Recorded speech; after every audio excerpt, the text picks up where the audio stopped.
Today's show is sponsored by the ABV Barrel Shop.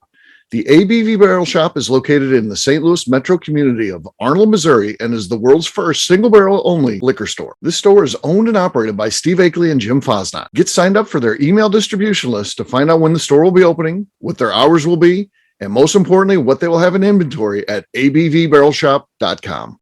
We are also sponsored by The Bar to Go. The Bar to Go offers a fully customizable carrying case that allows you to take your favorite distilled spirits or cocktail ingredients with you. Whether you're looking for yourself, a customized gift, or logo items for your business or event, The Bar to Go can help.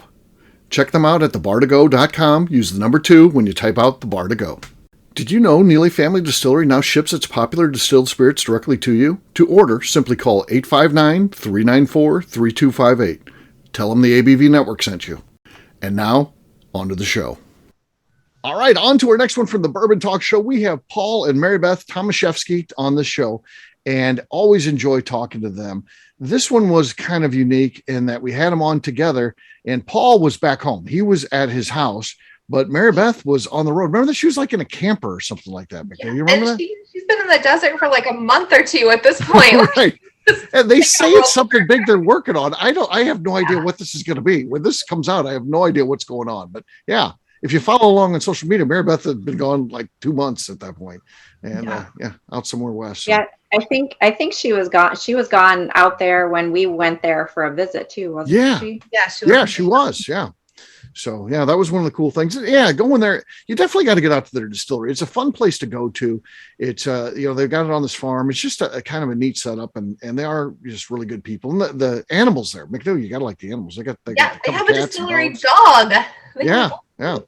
So that's kind of nice, a little bit different. So yeah, very fun. Enjoyed it a lot. Here you go. Episode number 8 of season 3 of the Bourbon Talk Show. Paul and Mary Beth Tomaszewski. Let's drink!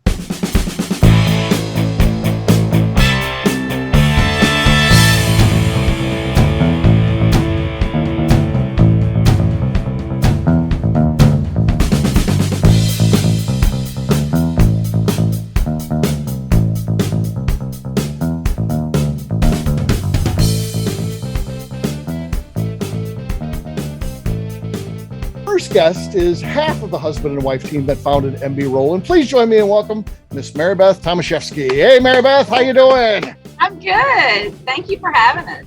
Absolutely. So we've got you guys separated in terms of before the break, after the break, but feel free. Paul, you can jump in anytime you'd like as Mary Beth is talking here, and vice versa. When we get to the second half, Mary Beth, feel free to chime in at any time when Paul's talking, okay? We're just laid back and having fun, all right? So we always like to start with like a casual chat thing, something that doesn't have to do with, your job or what you're doing in the world of bourbon, that type of thing. And for you, you're traveling right now. You're in an RV. So if somebody's watching this on YouTube, you're out and you're out on a /vacation /work thing kind of combo maybe. And so you like to travel, that's for sure. So tell us just some of the places you like to go to. If there's an open road and a back road, I don't like interstates, but I'm up for it. I highly recommend Route 66. Yeah. If you've not had the opportunity to get off the interstate and go traveling on something that is before the commercialization of America, before corporations took over every town, Route 66 is a really good start. You get to see the identity of towns, and most of these places still embrace it. I realize that Route 66 was, it's no longer in. It's decommissioned, a national highway, right? But it's still there, and I highly encourage you to take it. In the event that you do not miss Oatman, Arizona. Okay. Have you heard of it? I've read a lot about Route 66, so I'm sure I've seen. Is that the place with the teepees and stuff, or there's some famous landmarks of that on 66? And I'm trying to think what's in Arizona. Oh yeah, there's tons of landmarks on 66, tons of folk art. It's awesome. It really is. But Oatman, Arizona is really special. Okay. This was an old mining community in the Black Hills, I think it is, in Arizona. Black Mountains. Black Mountains. Yeah. Okay. And it was an old mining town that was shut down pretty much totally during World War II. But before that, they used burros to haul multiple things. As you can imagine, it's in the mountains. Yeah. And when the town shut down, they let the burros loose into the mountains. So now the burros actually own the town. They actually, I mean, they really do. And so a little bitty town, ghost town, until probably the 70s or 80s, I think it started having a revitalization of tourism. And so the burros roam through town, and they're still wild. They're owned by the BLM, the Bureau of Land Management, so they can't be contained. And if you're driving through town, trust me, you better stop, because they're going to stop in the middle of the road. They won't let you pass. They're hoping for food and handouts. And it's a huge hit. It's a really cool area, and it's off the beaten path. You know, it's not something that is so commercialized that everyone. Oh, it's not commercialized. No, it's not. It is not. In a good way. Yeah. So I highly recommend going to Oatman. And one of the places that you probably have heard of is Mesa Verde. I love history, and that place is amazing. Very cool. Wow. Yeah. It's funny you say that, because we just did a show on the Bourbon Daily, and we're talking about our ultimate vacations. And McNew's, believe it or not, was a trip Route 66, and she's not a very good driver. So I thought that was an interesting. You know, I have a husband that can sort of drive better than me. So that is, I would drive better than him. So that trip, I think it would be so fun. Yeah. Okay. Yeah. It sounds fun. So yeah. That would be cool. And I just like not only the sites and stuff like that, but just the laid back approach of it, you know, not having a schedule, just doing things and seeing things. That's what I like. So for Absolutely. sure. Yeah. So as we start talking a little business now, so take us back, you know, the first conversation of opening the distillery. So, you know, there has to be a lot of conversation, a lot of planning, and a lot of things. But do you remember the first time kind of that was thrown out there? I don't know if I remember the exact first conversation, but I do remember when he first brought it up in that general time frame. And I did not think that he was going to go through with it. I thought that maybe it was a passing phase. He had just got out of the Army, and he was trying to figure out what exactly he wanted to do as his next career. And of course, I entertained it. I mean, I'm a good wife. Listen to my husband. I love him. But quite frankly, you know, he started talking about it, talking about how he was just really fascinated with it. Now that at the time we were living in Tennessee, but it was Clarksville, Tennessee. So it was on the border of Kentucky. Yeah. And he was like, you know, we're so close to Kentucky. I'm just really interested in, I think we can do it. I think we should start a distillery. And I'm thinking, okay, you know, I'll hear you out. Right. So as you have these conversations, and the funny thing is, so many bourbon fans have these conversations, especially with friends or somebody you think I could be, you know, we could partner with this, or your spouse. You know, you have these conversations. You're like, you know, what, how could we build a distillery? What can we do? Because you're just a fan, and you're like, you know, I'd like to have my own brand. So, but when do things start falling into place? What are some of the moments maybe, or is there a key moment where you're like, yeah, I think we could do this? Well, the think we can do it may be a little bit different than when it started falling into place. At the time I worked for a bank, and so I had a little bit of knowledge of what it was going to take to start it from scratch, as far as funding goes, that type of thing, because we don't have huge family connections. We don't have deep pockets. So we knew that there was going to be some financial incentive to go for. But I came home from work one day, and he says, I really think I found this great property. And I said, well, where is it at? Because at the time in Tennessee, we weren't even going to be able to start a distillery. That was before the law had changed. Okay. And so he said, no, it's in Kentucky. I found this really cool spot, but it's Amish. Okay. And I'm thinking, the Amish have no electricity. Their kids probably built everything. It wasn't like it was up to code in most places. I mean, it's something totally different than what I was thinking that we might do. But when we went out to the property and we saw the different facilities, we knew we could make it work. Yeah. But we didn't know that we could convince anybody that we could make it work.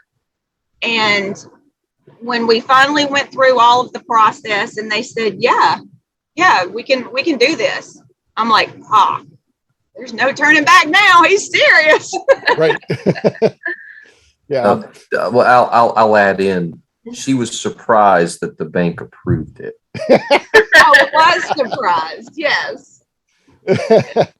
But that's a good thing. So, and how long are we talking from kind of those early conversations to bank loan, and then fast forward one step further to opening the doors? What sort of timeline are we looking at between those big landmarks in your history? Say when he first started mentioning it, it was probably about 6 months after you left the military, right? Okay. Yeah. Makes sense. Yeah. And then we got the property and getting everything up to code. That was a challenge. So I'm going to say it was probably 2 years. Okay. Yeah. Paul, is that right? You think? We started planning in 07. Hardcore in 07. I was still in the Army, and I kind of played with the plan for about a year or so. And then we bought the property in August of 08. Okay. And started working on it February of 09. And then we opened to the public November. Our DSP was licensed in September. Okay. And we were open in November. Gotcha. Wow. Yeah, it's definitely a challenging business for sure. And, it's not an easy thing. And there's so many different things that can trip you up. There's so many regulations and levels of government and paperwork. And, then there's problems with, equipment, and you're talking about buildings and stuff like that and all those type of things. So take us through some of those issues and getting it started, and hopefully things that you can now smile at and look back and think, I'm glad we made it through that. But at the time you were like, this is just terrible. So take us through that a little bit. Where would you like me to begin? I'm sure there's plenty. Yeah. It's tough. I get it. Yeah. So besides the obvious of adding electricity to buildings that are already established. Yeah. And repainting and putting up walls and cutting out all the plumbing that's not coded correctly and starting over with that. Oh yeah. Yeah. Then trying to turn a basic metal frame into a distillery. So adding the concrete, electricity, separating it out, making sure we had cooling areas for the mash. And then once we finally got everything going, we realized, not like today, today craft distillers have a ton of information at their fingertips if they want it, or they can pay for it. One of the 2007 might as well have been the Stone Age. Right. Yeah. It actually was. That's no joke. Yeah. At all. Yeah. Equipment, just getting equipment for something our size was a nightmare. We actually repurposed so many things. The little tiny still that we used at the time, you could not distill on the grain. So you had to separate the liquid from the grain. There was nothing available for us to do that. There's an old NPR interview out there with Paul to where he is separating the grain. I'm not lying here. He's got, I think, was it a pillowcase, Paul? I think that's what it was. And he's got it out and he's twisting it, trying to get that last drop out. And then we finally upgraded. You're making a lot less back then. Yeah, it was 100 gallons still. It was much, but I'm glad we started small. I really am. We needed to. We had a lot to learn. Yeah. So guess what time it is? It's time for my co-host McNew to ask a question. We added her in this year as asking a question right in the middle of the interview. So McNew, it's your turn. All right. So some happy news. You guys got some products out after all you went through to get the distillery started. We tasted through them a couple weeks ago. I think they're all great, but do you have a personal favorite? Here lately, my new personal favorite is the Barker's Mill Bottle and Bond. Okay. That's fantastic. We love that one. Awesome. Yeah. Love it. Yeah. Very nice. We'll sort to Paul too. I mean, he makes, Paul, he's still, it's a good question for him. I'm curious. That fired one. That was a great deal. Yeah. Well, they're all kids and it's tough to, That's what I would think. Yeah. it's tough to say this one's better than the other. But if I have to choose, our standard bourbon with our rye recipe, and then also our corn whiskey, those are two that we really enjoy making and seeing the evolution of it and obviously drinking. Yeah, absolutely. Mm-hmm. So Mary Beth, tell us a little bit about, the respective roles. And I get a small company, probably at any given time, maybe you both have to help out each other out a little bit. But if we had to divide up what the roles look like, tell us a little bit about what you do versus what Paul does and that type of thing at the distillery. Besides janitor and all the obvious stuff as a small business owner, I'm more into HR, finances, marketing, product development, more so along I don't do graphic design, but that's part of what I do. Yeah. So that's mainly my job. Okay. And then Paul he's key on the distilling and new products and stuff. Is that, or do you guys collaborate on that type of thing? Like, hey, we collaborate on all of that. Yeah. Mm-hmm. I mean, production wise, as far as the distillery itself, actual making. Yeah. I mean, that's me. And as far as what we focus on, what projects we go after, as far as improvements or replacements, anything like that, backups, that's a very important thing sometimes with the distillery. That's kind of my, not say, but my guidance, and Mary Beth tells me how much money I have. It's never enough. Let me just go ahead and say it's never enough. So the list is real long, and then we have to, shorten it down or space it out however we have to. Yeah, absolutely. So you two have been doing this for a while, Mary Beth. Tell us a little bit, at this point, do things go pretty smoothly? Are there always still hiccups happening? And if so, what kind of things are you facing today versus, you talked about some of the things you faced earlier. What would be the issues and problems of today versus getting started? I think with any small business owner, challenges are always going to be there. You don't pawn it off to someone. You own every problem that comes along.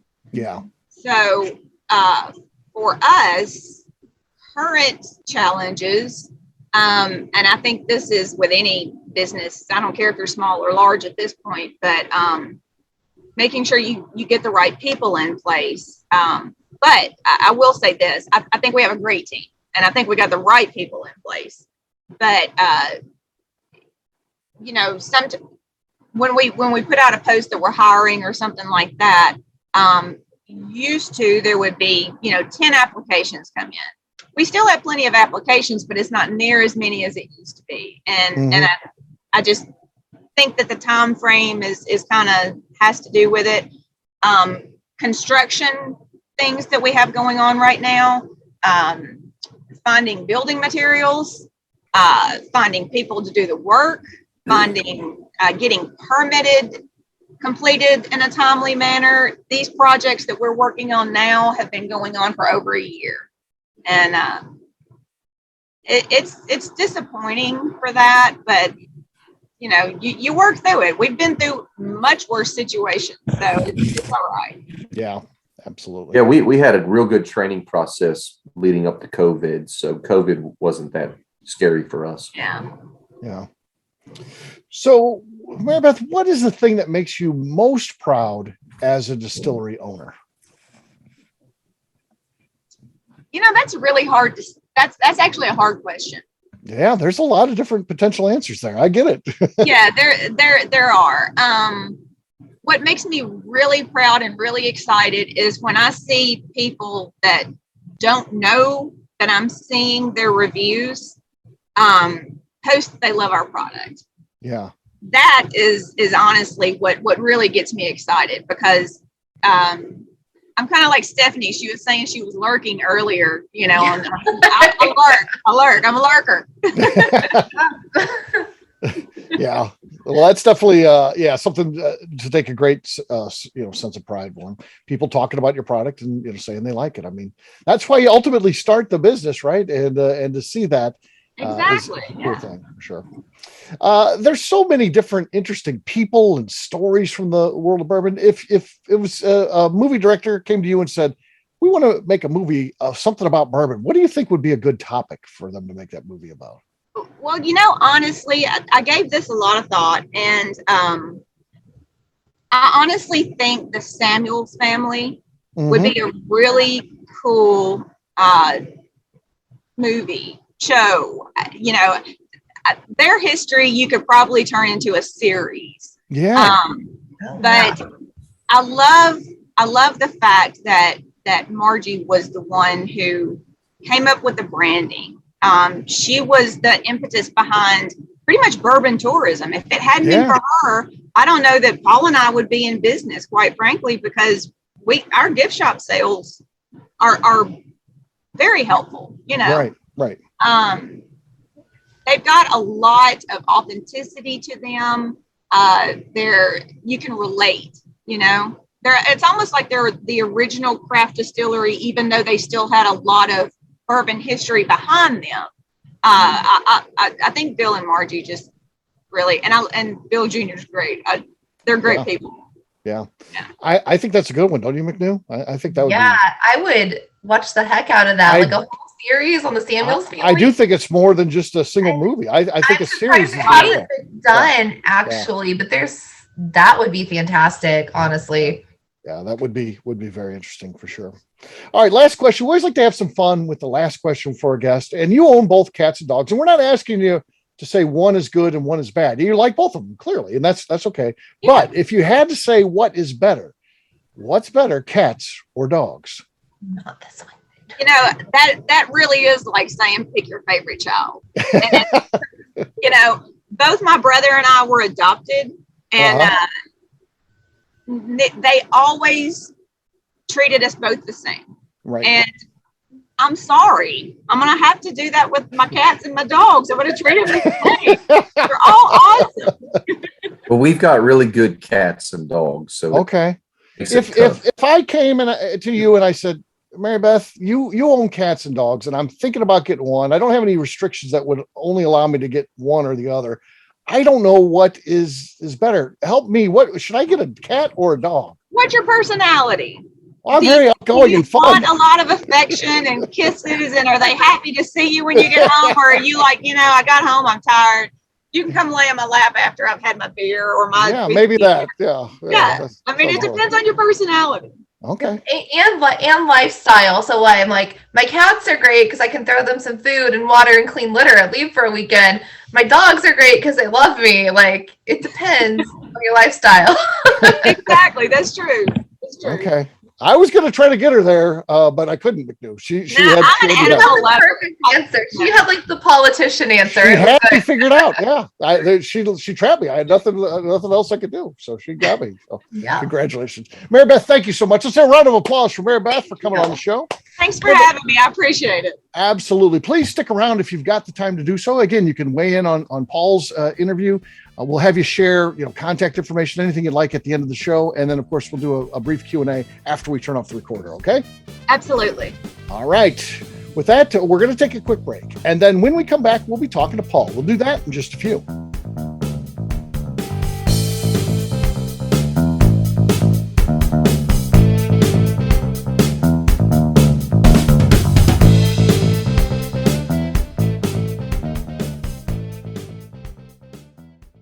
Let's talk about the people who make these shows happen. First up is the ABV Barrel Shop. The ABV Barrel Shop is owned and operated by Steve Akeley and Jim Fosnot in the greater St. Louis area. It is the most unique shopping experience in the world of bourbon, as the ABV Barrel Shop only focuses on single barrels. We aren't open just yet, but our plan is to have the most diverse single barrel offerings from our many friends in the world of bourbon. By signing up for a weekly email, you will know our entire inventory we have on hand. In addition to single barrels, we'll have a tasting bar and a gift shop featuring logo merchandise for both the shop and the ABV network, as well as a full curriculum of bourbon education classes. Additionally, we'll use the gift shop to feature products from our partners in the world of bourbon, companies like Art Eatable Chocolates and Old Man Bay Signs. Head over to ABV Barrel Shop to sign up for our email and text distribution list so you can stay in the know. Hi, this is Steve Akeley, owner of the ABV Network. We're sponsored by the Stave and Thief Society. This is where you, a bourbon enthusiast, can expand your knowledge and emerge a bourbon steward. In 2017, I completed my Executive Bourbon Steward certification. It's the most comprehensive bourbon certification program available and connects you with an expansive network of bourbon enthusiasts and professionals. Check out the full listing of in-person and online certifications and join the society today by enrolling at staveandthief.com. Okay, let's talk about Neely Family Distillery. In 2018, I met Royce Neely at an industry event. He started appearing on our shows, and we became friends during my frequent visits to Kentucky. Today, he's leading the way for young distillers making their mark on the bourbon industry. A visit to Neely Family Distillery combines family history, a look at what makes their products unique, and of course a tasting through their whiskeys, moonshines, and creams. Check them out at NeelyFamilyDistillery.com and visit them in Sparta, Kentucky.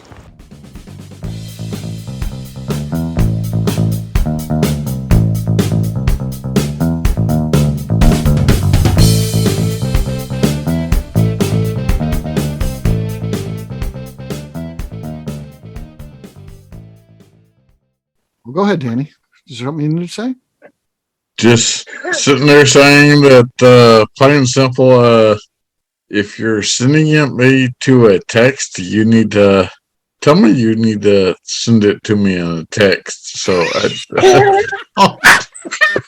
All right. Well, our next guest followed his time in the U.S. Army by becoming a distillery owner. Today, his company is known as one of the pioneers in the craft movement. Please join me in welcoming Mr. Paul Tomaszewski. Hey, Paul. How you doing, my friend? Hello.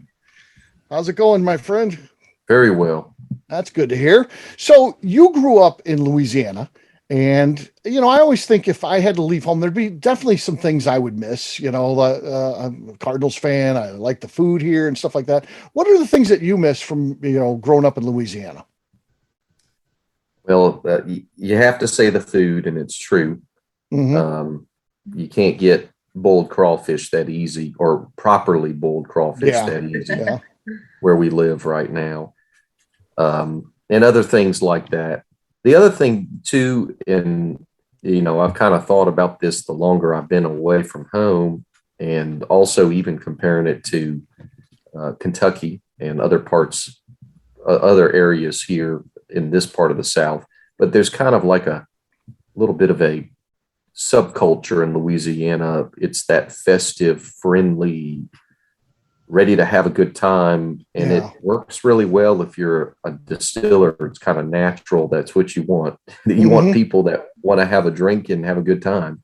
Yeah. And so I definitely miss both of those. It's always a fun atmosphere when, I mean, anything, whether it's Mardi Gras, whether it's sporting events, and everyone, a lot of people, I mean, the general population just really get behind a lot of things. So that's kind of the form of community, is the partying and celebration, but it's not what people think of when they think of your stereotypical New Orleans. It's just people having a good time with each other. Yeah. So tell us a little bit about your time in the military, and, you know, what do you draw on in your, you know, your role today at the distillery? What are some of the skills that you're like, you know, it's not a direct correlation between what I'm doing now in the military, but I do draw on some of those things that I used to do in what I'm doing today. Yeah. I'd say the number one thing is in my time in the military, I spent most of it overseas, and I was very excited and happy to be home and, in very good health when I arrived for what was eventually became for good, and was very thankful. And that was one reason starting the distillery became so easy not easy, but it natural. It was a natural process to kind of get going and start that and set that as a plan and figure out what we had to do to accomplish it.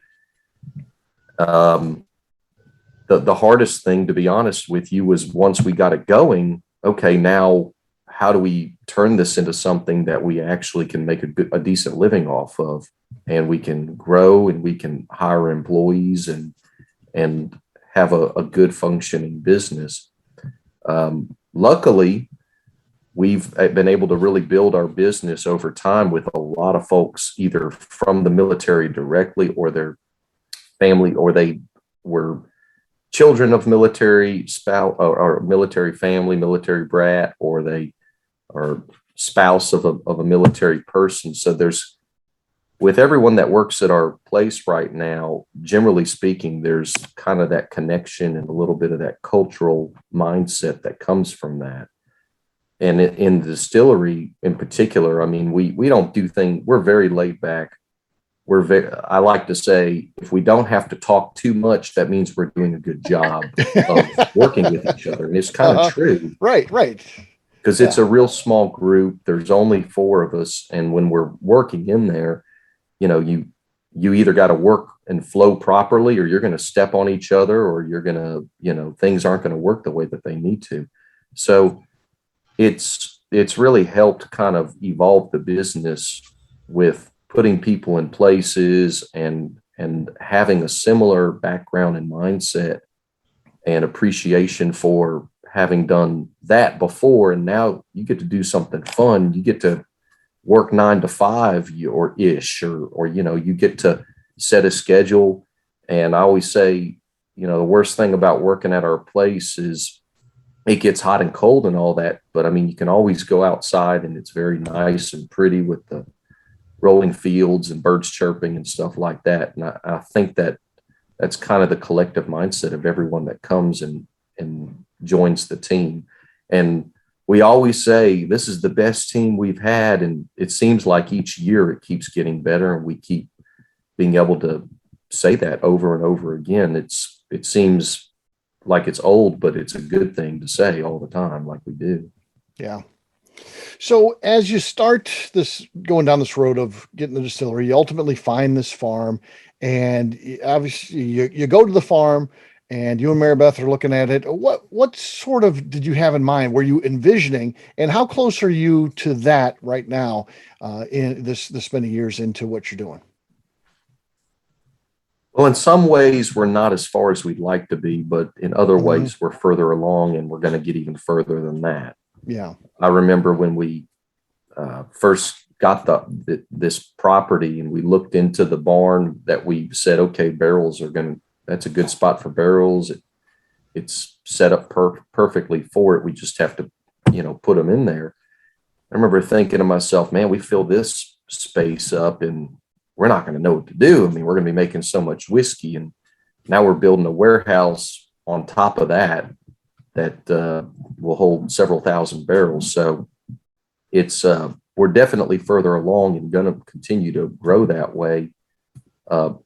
In that aspect of the production, but then other things like our gift shop is still 800 square feet, as y'all saw, and it's cozy and quaint, but we definitely are well past usage of that amount of space. We need a little bit more wiggle room. We need a better tasting situation as far as space for people to, if they're tasting over here versus if they're not. And I would say, as far as the product side of things, we never saw it go in this direction where we'd have this many different types of whiskeys and products that complement each other. Particularly if you're coming to visit the distillery, we like to have basically all sorts of different things that if you come out, you get to try this that you probably won't see on the shelf just because we distribute it very limited, or we don't send it to a certain state or something like that. And we'll have other things like that. But it really has evolved in the sense that the production is the focus, and that's the way it should be. But there's other things we need to address that, we probably thought we would have been further along by now. Yeah.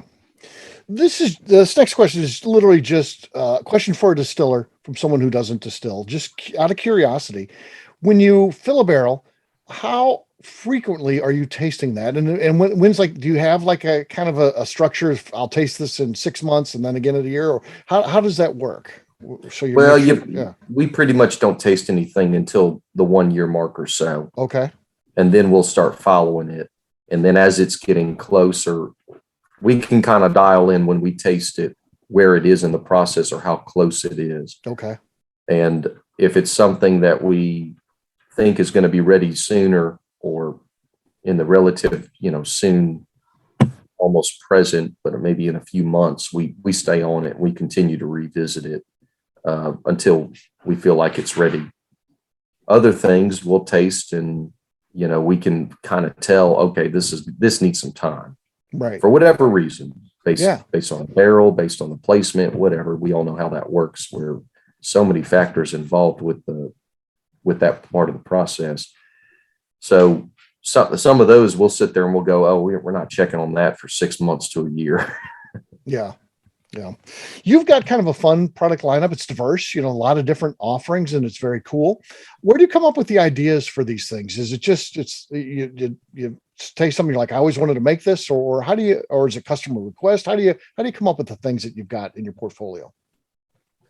The initial products we came up with based on mainly trying to figure out what made the most sense for production, but at the same time, what do we have locally available? So we built the foundation of everything with our white corn and having access to that with our local granary that was already providing that for food products all over the place. So we just had that benefit to kind of land right here where we had that niche, or they had that niche that we could take advantage of. And now they love us because we're continuing to make more every year. And we're now one of their good customers for that particular, for the white corn.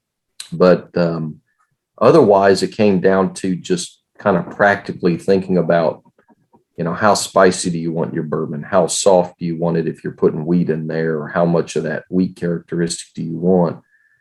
And I feel like it's worked out fairly well. I mean, we've played with additional mash bills and yeasts and things like that. And we'll continue to be honest with you. I think it makes us better distillers. It makes us a better just group. A lot of people that of course come here, they love that aspect of it where they can kind of be a part of that, because we'll be playing with things and just say, okay, taste this. It's your job, taste it. Or different people walking past that are working here. What do you think of this? Or what do you think of this blend? Or what do you think of this idea for a recipe? Things like that. So there's a lot of fun with that. Now the downside is we're having a certain level of success with our products where we really have to stick with making as much of certain products as we can to meet demand, or to try to stay on top of it, is a better way to say it.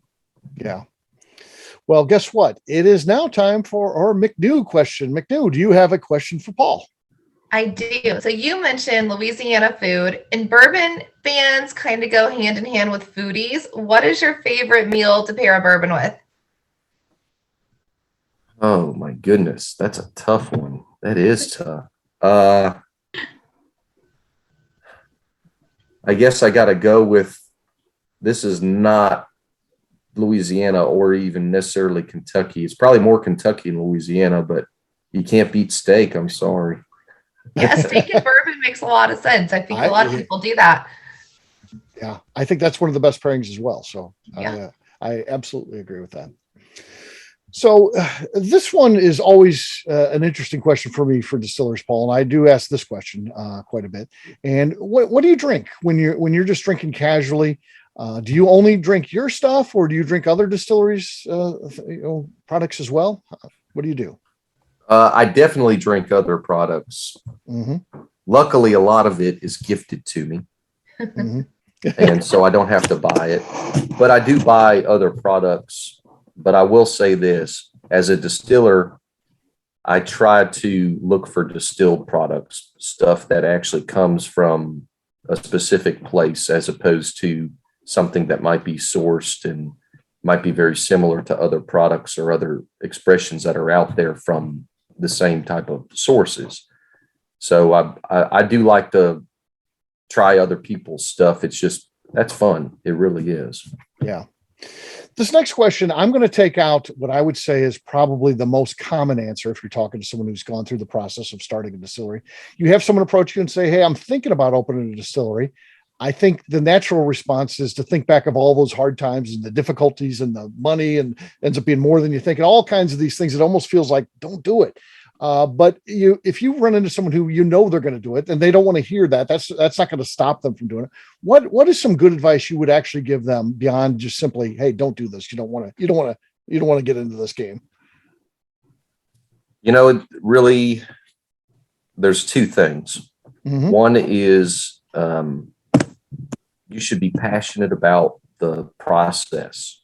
When I say the process, the product, if you're wanting to open a distillery, meaning you're going to take grain and turn it into something that's aged for several years in a barrel, you need to be passionate about that process. You're going to be entrenched in that process, and you're going to dislike certain parts of that process at times.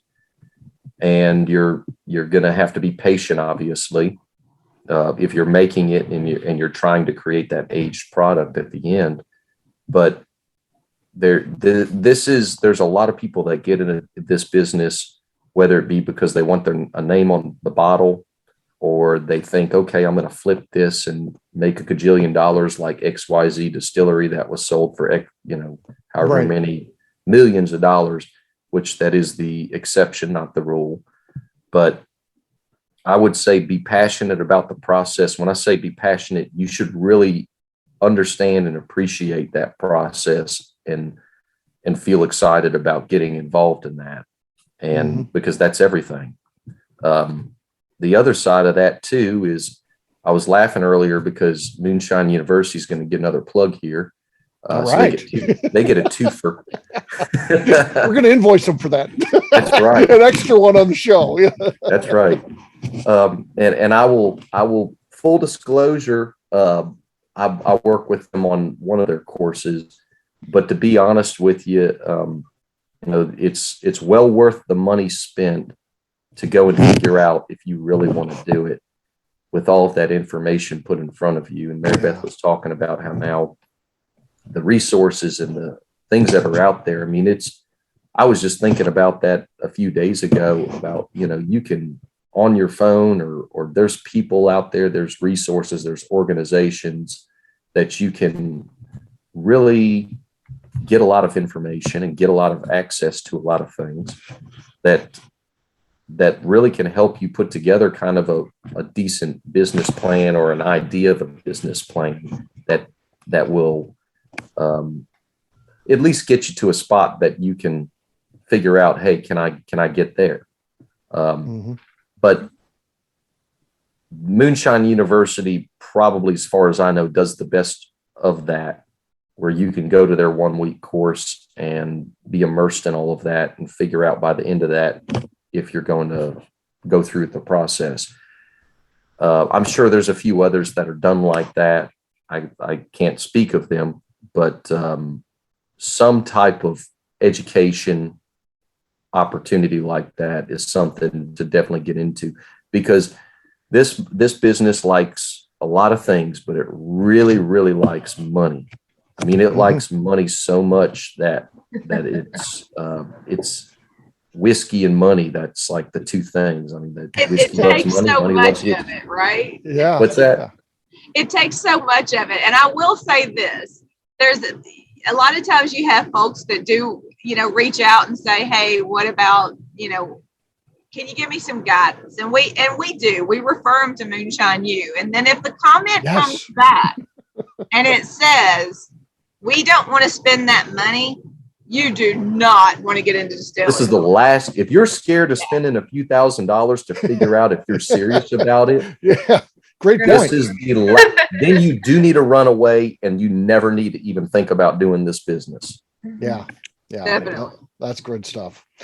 So, Paul, since I started in bourbon, and again, I do something different than you, but, being the things that I really wanted to get into, writing and then podcasting and this YouTube series and that, I look at the cool things and things that are special to me that I've been able to do, meet people that I knew before I ever got into this, like Jimmy Russell, and to be able to talk with him and drink some old dusty whiskey. I never thought I'd be drinking whiskey from the 30s and the 40s and stuff like that. I've got that opportunity out of what I've been doing. And even coming to your place, and I've got 30 people with me and they're all having a fun and a good time from something that we've put together. That's special to me. That means a lot to me, and things that I really wouldn't have imagined. I didn't start thinking, I'm going to do a blog and then it's going to be cool because I'm going to meet Jimmy Russell and I'll drink some old whiskey and I'll get to go to Paul's place and get behind the scenes. But those things happen and they end up being something that is really special. What are some of those special things that have happened to you that you didn't even really anticipate when you started the business? Well, I would say the number one thing is kind of on that same note where I was explaining how, we've built our staff here over the years, a lot of folks with military backgrounds or military family backgrounds, which has really helped build the business.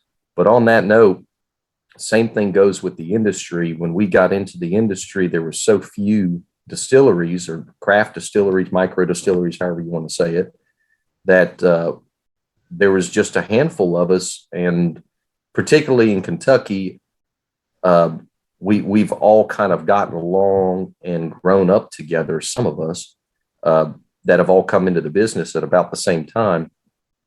And so that type of camaraderie and friendship, I never even once thought about that. I mean, I'm coming out of the military where sorry if you hear a cat meowing, by the way, that's okay. He's running around yodeling right now.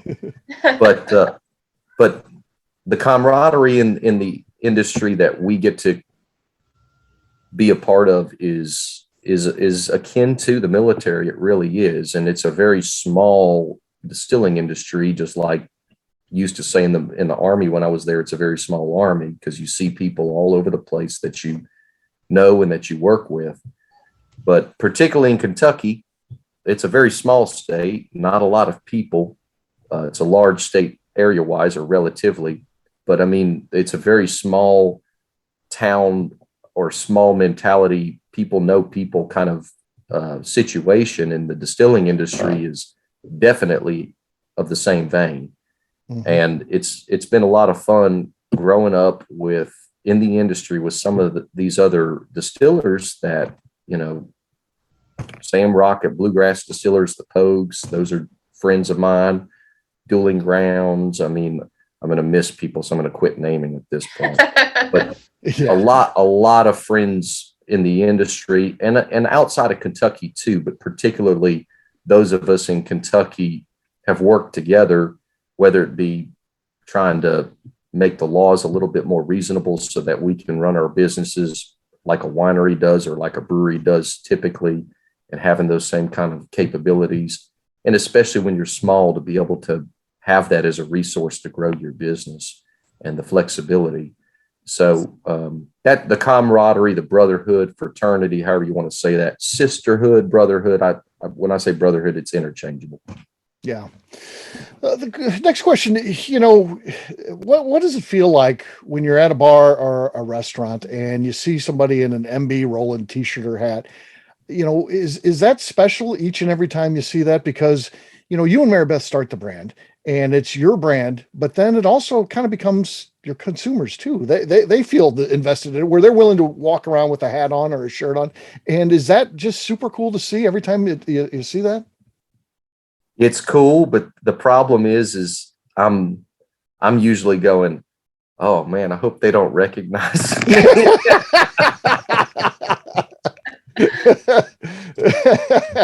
You're just trying to live your life out there. Yeah. You're just trying to get groceries. You don't doing want your to grocery shopping. Yeah.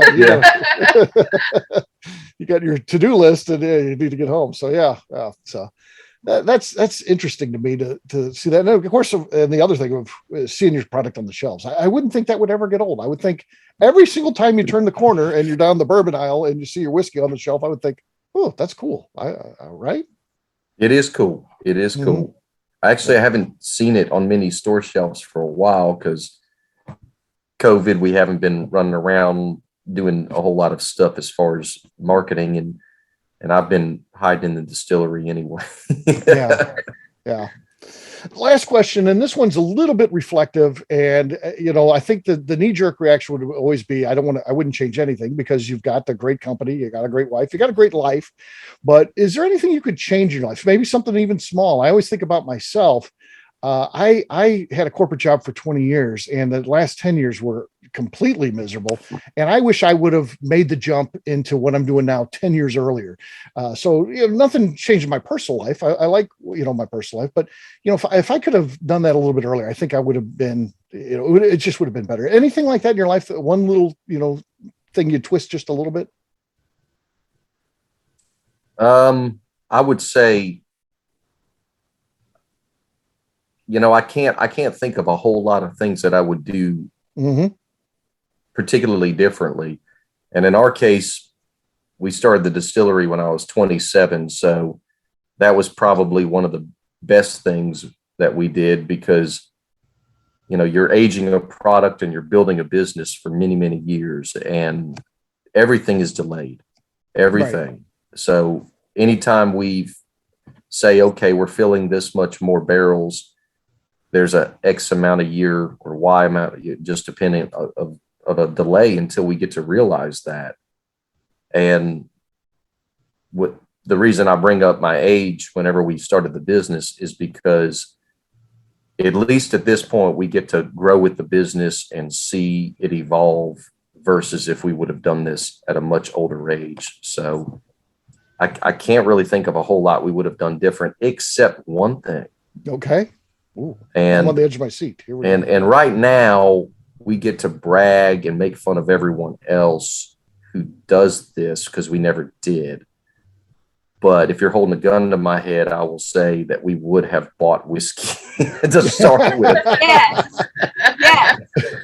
I will 100% second that. Yes. We would have been much farther along in the business. We'd be a little further along if we would have done that. Yeah.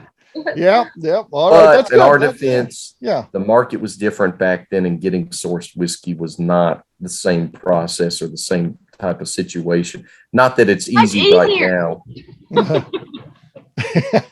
Well, I think that's a good answer, and that's honest, and I can see why you would say that. So that's very cool. So let's hear it for Paul for being a great guest tonight on the Bourbon Talk Show. Thank you guys both so much for being here. Let's wrap this one up as we always do by talking about where people can find us. Anything you want to share at all, Mary Beth? We'll start with you. It could be social media, it could be websites, it could be your physical location. Whatever you'd like to talk about, we are good with it. I would say if you want a genuine farm country distillery, come visit us. 137 Barker's Mill Road. I second that. Kentucky. You guys even have the cute little silo and everything. It's definitely farm. It's cute. It's cool. That's cool. Yeah. It's not in your typical central northern Kentucky areas that you're used to seeing your big distilleries, but we've made our own little footprint, and I hope you come see it. Okay. Paul, anything you want to share? Again, website, social media, we're good with whatever. Yeah, you can check me out on social. Wait. He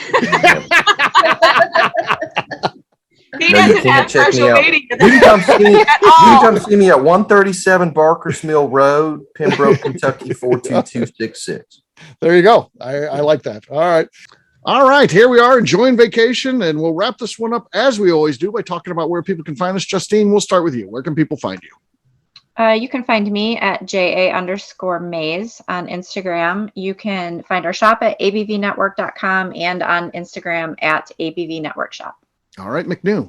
I am on Instagram at McNew ABV. All right, for me, I'm an easy guy to find. I'm at Steve Akeley on Twitter, Instagram, or Facebook. I've got a website, steveakeley.com. We've also got a company website. That thing's abvnetwork.com. Check it out because everything that we do is out there. Previous shows, blogs, so much more. Maybe you're going on a summer road trip. We've got about 3,000 shows you can listen to, so check us out at abvnetwork.com. Please also check out abvbarrelshop.com. Get on our email distribution list. We'll let you know what's in the store, when we're going to be getting things open. Our target date right now is July 9th. It looks very good for that. Of course, some of the things are out of our hands, licensing and that, but it looks like we're going to be on track for that. And, barring any bump in the road, we should be good to go. And I'm very excited about that. So there you go, abvbarrelshop.com. McNew, anything else to say before we get out of here? I would like to remind the audience to please give us a 5-star review. That includes comments. It helps new people find the show, which is very important to us. And if you like what we're doing, we ask that you please visit our Patreon page at patreon.com/the Network. All right, there you go. Well, the three of us will be back tomorrow when we introduce the next show while we're on vacation. Take care, everybody. See ya. Bye. Bye. Peace.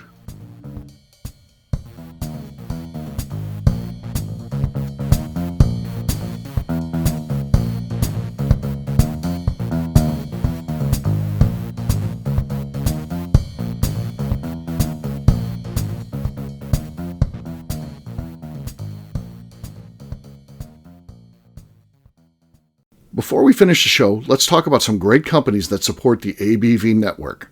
First up is Moonshine Still Pro. Moonshine Still Pro has a full line of products to help the home distiller. Whether you want to experiment on the stove in your kitchen or you're looking for a bigger setup in your backyard, owner Russell Creed and his team can help. They have multiple still offerings, accessories, and even grain from their partners at Goldstone Mill to assist you in making whiskey on par with your favorite distillery. They can also help you with some fabricated parts you probably can't make yourself if you are attempting a DIY still project. Learn more or order your still or parts at moonshinestillpro.com. Another friend of ours is the Goldstein family at Goldstone Mill. The Goldsteins offer a variety of heritage and heirloom grains to make the finest whiskeys in the world. Plus, they are more than just a grain company. They are truly consultants to make sure the grains they are providing to you or your business meet your highest expectations. Additionally, they work with mills around the country, ensuring shipping is as low as possible for their customers. If you're a distillery, brewery, or even doing this at home, Goldstone can assist you. Check them out at goldstonemill.com, call them at 217-254-6613, or check in via email at hello@goldstonemill.com. Last but not least is the ABV Barrel Shop. While we don't get to play in the allocated bourbon game because we aren't selling the other products you have to do to get those, we do have access via our friendships in the bourbon industry to some really cool stuff. Have you ever seen your favorite craft distiller selling some really cool limited offerings only in their gift shop? I'm talking things like the Hazmat offering Distillery 291 did for their 10th anniversary, or Neely Family Distillery's upcoming Papaw's birthday barrel. They don't have enough of it to send it out to distributors, so they only sell it via their gift shop. Well, companies like Distillery 291 and Neely Family Distillery have agreed to sell us 2 or 3 cases of these offerings moving forward, meaning our store will have the access to some of the rarest whiskeys in the world. Way more difficult to come by than the allocated bourbon offerings with a national release. Yes, they will be extremely tough to come by, but if you're a customer of our store, you'll have a chance to get them. Get signed up for our email or text list over at abvbarrelshop.com so you don't miss out. The Bourbon Daily is part of the ABV Network. For more information or to become a sponsor, please visit abvnetwork.com. Thanks for listening and cheers. This has been a Steve Akeley production.